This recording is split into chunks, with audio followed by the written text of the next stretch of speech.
Shalom, ladies and gentlemen. It is Kyle271, and today is going to be a tour of my current Minecraft world. Ugh. Now, so this world, it's mostly me. I've invited a few people, but it's mostly just been me. So I figured we'd do this in chronological order. So I got on this world and I made a quick little spawn. Then I invited on a bunch of people. A few came on. It was good. It was fun. Then I went into survival and just started like mining and getting materials. So this is like my first set of tools, pretty much. And then I got some wood and I started to make this mine shaft. So this was technically my first build. It goes through a ravine. That's cool. It's nice. And then it's laid out so you can strip mine from it, but I like to separate my strip mines a little bit more than I dug out, so they're kind of further away, and then I just made this one straight and I branched off of it.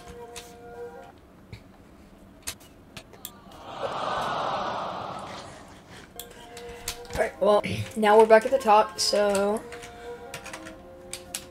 let's move on to where I started my personal base.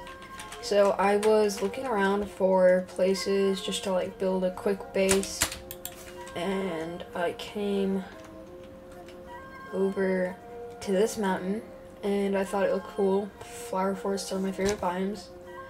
So I started a sweet berry bush farm. It's a good source of early game food and it's easy to harvest. The only problem is that if you walk onto it, you start to take damage. So a cool trick that I found for it is you put either slabs or just trapdoors on top, and I added these trapdoors at the end just to make it look nice. And I started a sugarcane farm so I could start work on a... After I got a little ways there, I wanted to find a place to make my permanent base. Ignore that floating thing in the sky. So I came upon this little like caved in area in a flower forest, and what was also nice is right about here there was a tree with a beehive in it, so I could use those bees and I transferred them to this farm, which I haven't used in a long time, but it was my first farm. It's basically just when the block updates to a different level of how filled it is, honey-wise, a dispenser or an observer will see that and then send a signal to the dispenser, which will try to shear it, and then give us some honey or honeycomb. You can use it with glass bottles, but I don't recommend it because, as you'll see, every 4 or you only get honey every 4 bottles. This was where my enchantment table was, but I just moved it. This was a quick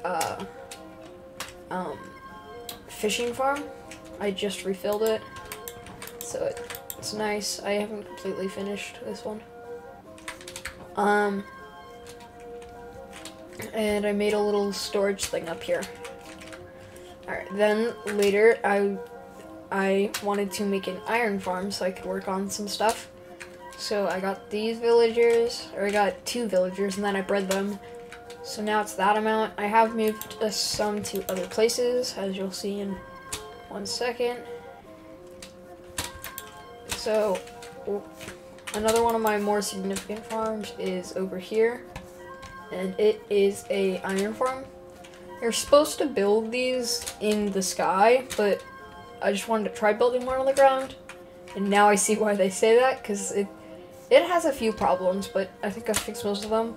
I've got slabs over the areas of the spawning platforms. I tried to make a wall to stop zombies from spawning, besides the one we already have. And by the way, so this guy doesn't despawn, I named him. Beautiful name, I know. And then I lit up the area around, so yeah, other zombies don't spawn, because the wall didn't seem to work too well. Then I needed a source of just like bone meal, and I knew I was gonna want gunpowder for in late game for fireworks. So I made this quick little mob farm. It's just like the OG design. I've been using this since like when it was programmed into the game. Probably like 1.3 or something. Oh yeah, I had that sugarcane farm. And this is like my small crop area. It's not too significant. I had a pumpkin farm here because I wanted to make my base out of pumpkins, and you can also trade it for a good amount of emeralds with villagers. So if we go to the farmer, you can get about 12 every time he checks his workstation. And if you want him to refresh, just kind of look away. He'll check his workstation, and has he done it? Yes, he has. And then you can just trade again. So that's nice. Then, oh, this was technically after, or this is pretty recent, but it's right here, so it's convenient. So let's go down here.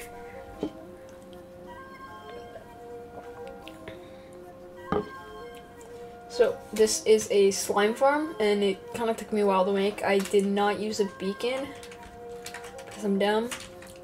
And I think something's kind of weird with minecarts in the newer updates. So they're really laggy and spotty, but for now I have enough. If I ever need more, I can, it's not too hard to reset the minecarts. But you basically just go up to Y32. You can go up to Y40, but it's actually more efficient to go to Y32 because of how chunks work. And then they'll wander off, go into this magma, die, and the minecarts will pick it up under the magma and go to this unloading station here, where if they have any objects, it'll be detected by a comparator right there. Send a redstone signal, that goes all the way around and locks these fence gates so that the minecarts will stay here. And then underneath here, there is minecart hoppers going into a normal hopper, going into these chests. And the other thing down here, it's just an exit, but there is a block swapper bubble column. And it's not quite long enough to get you out of the top. Like, see, it already started to suck me that down, but it, like, you can get to, like, the top block. Alright, now let's move on. I'm sure that's been bothering people. So this was what I was planning to be my main base, and I still am, but I haven't been working on it too hard. I'm starting to fill it up with some farms, as you'll see in a second. So I just came up here. This is where I started to store myself. Originally it was just for like the items I was using to build, but then I just had to clear my inventory way too much, so I just started shoving random things in those chests. Then I realized I needed a smelter, so I made this quick super smelter. I'll probably make a giant one in the future. And I moved, as you can see, I moved the pumpkin farm up here. Also have a bigger wheat farm. And this was supposed to be for sheep, but they kept dying on the way up, just like falling off the edge. This is my villager like place. I just bred them up, so there's a bunch of little babies. Alright. And that's what the pumpkins are for, because now there's a bunch of farmers, so I can trade a bunch of pumpkins for a bunch of emeralds. And then, oh, and I got a 14 emerald mending villager, so that was really good. We're gonna come back up here in a second, but first, let's go down here. So this is my current project. I'm working on a storage system. So going. So I'm just gonna decorate this really quick, just big room.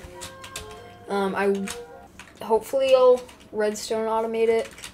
I don't quite know if I actually need to though at this point. It was kind of a risk going down here because I don't really have a way out, but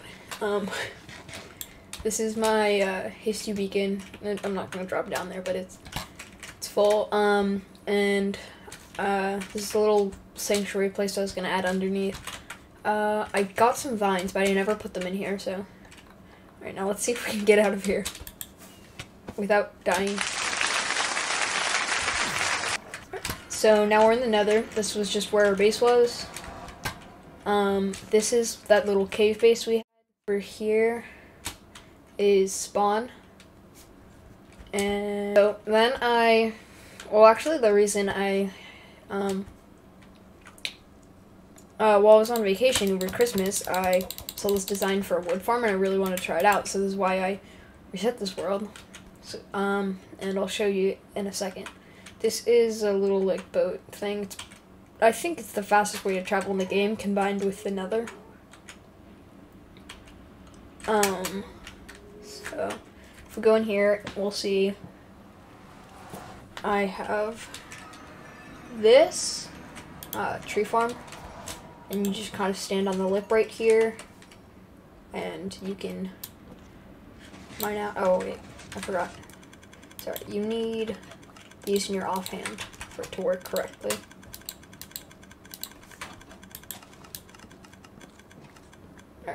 And then it'll auto crush the leaves, which will break and give you saplings. And saplings, sticks. Oh god, I'm bad at this. You see, that's exactly what you're not supposed to do. So let's just fix that really quick.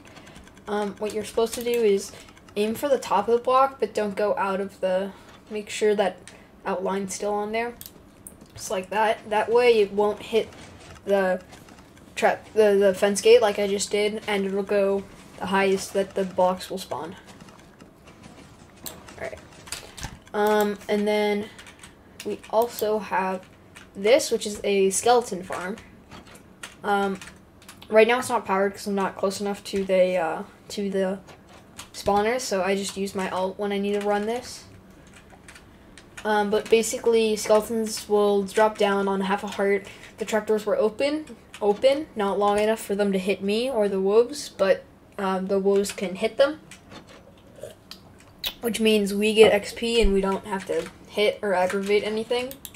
So we can use this farm with an axe, which makes it a lot faster if it has mending forever. But there is also a hand mode.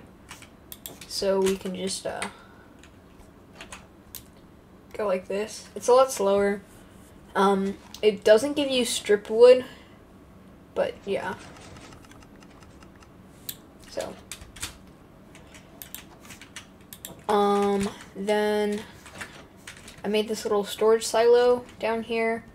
It'll light up when the chests are filled, whatever. And I also I set up this little enchantment station right here. This is where I removed it from that, from the cave base. Just because this is pretty much where I'm getting all of my experience, so I might as well have my enchantment table here. I might move my, fishing farm over here, since that's where I get most of my enchanted books, besides the villagers. Anyway, let's go back. So, one thing I wanted to cover was I need to get some diamonds, so I think I'm going to do a time-lapse mining session. So, let's start that in 3, 1, 2.